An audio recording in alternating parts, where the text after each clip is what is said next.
Bible పరిశుద్ధ గ్రంథంలో నుండి ఆదికాండము 18వ అధ్యాయము 20వ వచనము 21వ వచనము చదువుతూ ఉన్నారు. మరియు యెహోవా సొదొమ గొమొర్రాలను గూర్చిన మొర గొప్పది గనుకను, వాటి పాపము బహు భారమైనది గనుకను నేను దిగిపోయి నా యొద్దకు వచ్చిన ఆ మొర చొప్పుననే వారు సంపూర్ణముగా చేసిరో లేదో చూచెదను. చేయని యొక్క నేను తెలుసుకొందునను. ప్రభు తన పరిశుద్ధ వాక్యమును మన కొరకు దీవించును గాక. అందరూ వాక్యం చెప్దాం. అందరూ స్తోత్రం చెప్పండి. రైట్. ప్రభు పరిశుద్ధ నామానికి మహిమ కలుగును గాక. చేరు వచ్చిన దేవుని బిడ్డ మీ అందరికీ ప్రభు నామములో శుభాలు, వందనాలు, కృతజ్ఞతలు తెలియజేస్తూ ఉన్నాను. ప్రియులారా, మనం ఒక అంశమును నేర్చుకుంటూ ఉన్నాం. దేవుని దగ్గర మొరపెట్టుట. చెప్పండి, ఏం చేయడం? మొరపెట్టుట అనేటటువంటి అంశమును మనం నేర్చుకుంటూ ఉన్నాం. క్రైస్తవ జీవితంలో ప్రార్థన అనేది ఎంతో ప్రాముఖ్యమైనది. ప్రార్థన అనేది ఎంతో ప్రధానమైనది. అయితే చాలామంది క్రైస్తవులు ప్రార్థన వరకు వచ్చారు, ప్రార్థన దగ్గర ఆగిపోయారు.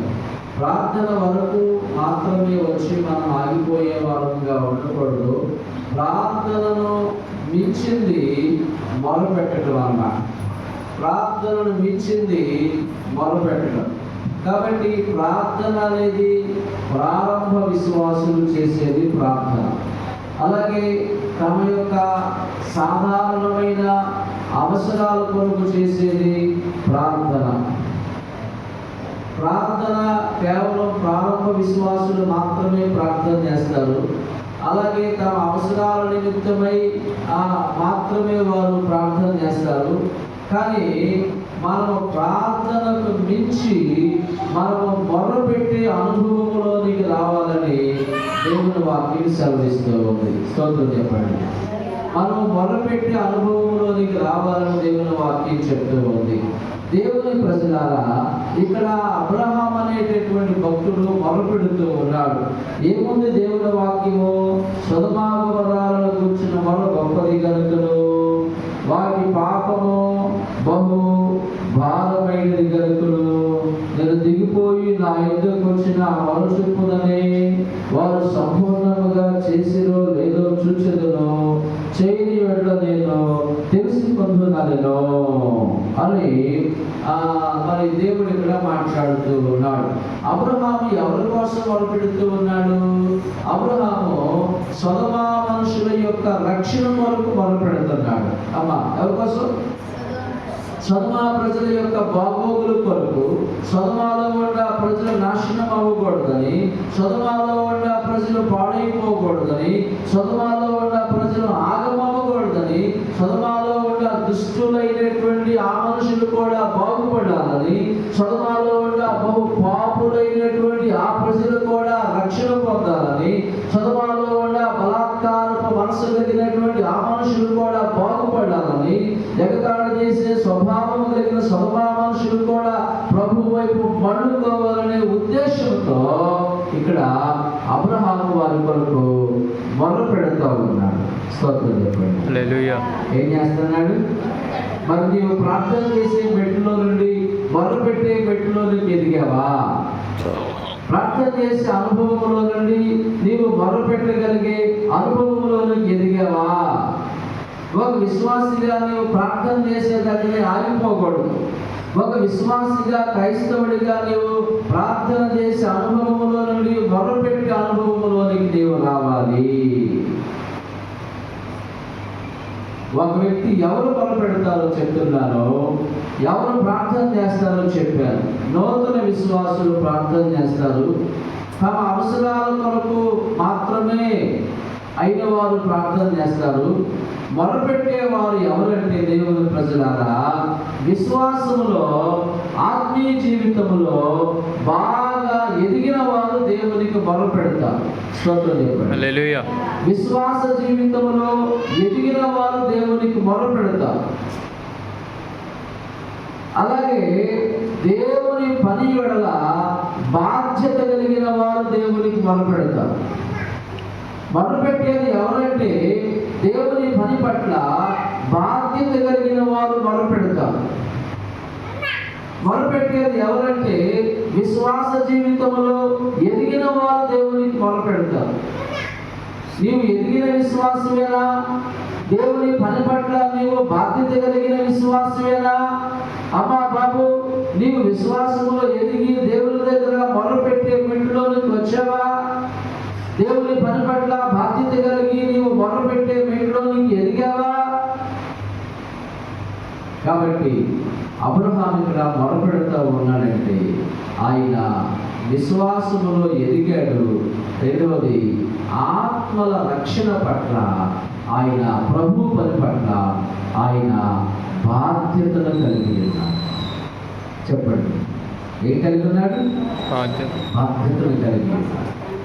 ఇంకా మూడవదిగా ఎవరు మొరపెడతారంటే కడుపులో బాధ, రోగం, వ్యాధి, పెద్ద ప్రాబ్లం ఉన్న వారు మొరపెడతారు. అబ్రహాము హృదయంలో పెద్ద భారం ఉంది. అబ్రహాము కడుపులో పెద్ద భారం ఉంది. అబ్రహాము హృదయంలో మించిన భారం ఉంది. ఏమిటంటే ఈ సొదొమ ప్రజలు నాశనం అవ్వకూడదు. 50 మంది నీతిమంతులు ఉన్నట్టుంటే మరి మిగతా దుష్టులను బట్టి ఈ 50 మంది నీతిమంతులు నాశనం అవ్వకూడదు.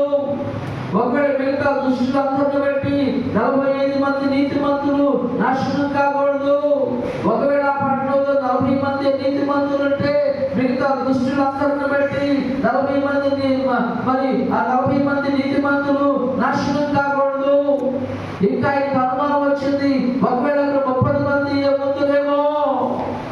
దేవుడు చెప్పాడు, అబ్రహాం, నిరంతగా మొరపెడుతున్నావు కనుక అక్కడ 30 మంది ఉండగా నేను ఏం చేస్తాను? చెప్పండి. 30 మంది నీతిమంతులు ఉండగాని ఆ 30 మంది నీతిమంతులను బట్టి ఆ పట్టణం అంతటినీ కాపాడుతాను నేను. హృదయంలో ఉన్న భారం, ఆత్మల రక్షణ పట్ల ఆయనకున్నటువంటి భారం. ఒక విశ్వాసిగా, క్రైస్తవుడిగా, సంఘానికి వస్తూ ఉన్న వ్యక్తిగా, యేసుక్రీస్తును ఎరిగిన వ్యక్తిగా, యేసుక్రీస్తు యొక్క ప్రేమను రుచి చూచిన వ్యక్తిగా నీ హృదయంలో నీవు ఎటువంటి భారమును కలిగి ఉన్నావు? ఇంకా అనుమానం వచ్చింది ఆయనకి. 20 మంది ఉంటారేమో అక్కడ. దేవుడు చెప్పాడు, 20 మంది ఉండగా ఏం చేస్తాను నేను? ఆ రీతిగా దేవుని బ్రతిమాలుకుంటూ ఉన్నాడు, దేవుని దగ్గర మొరపెట్టుకుంటూ ఉన్నాడు. కాబట్టి ప్రార్థన చేసే వాళ్ళంగానే మనం అనకూడదు. మనం ప్రార్థన మెట్టులో నుండి మొరపెట్టే మెట్టులోనికి ఎదగాలి. స్తోత్రం చెప్పండి. ప్రార్థన ఎవరు చేస్తారని చెప్పాను? నూతన విశ్వాసులు, యాజ్ ఎ స్టార్టింగ్ బిలీవర్స్. ప్రాథమిక క్రైస్తవులు ప్రార్థన చేస్తారు, ప్రాథమిక విశ్వాసులు ప్రార్థన చేస్తారు.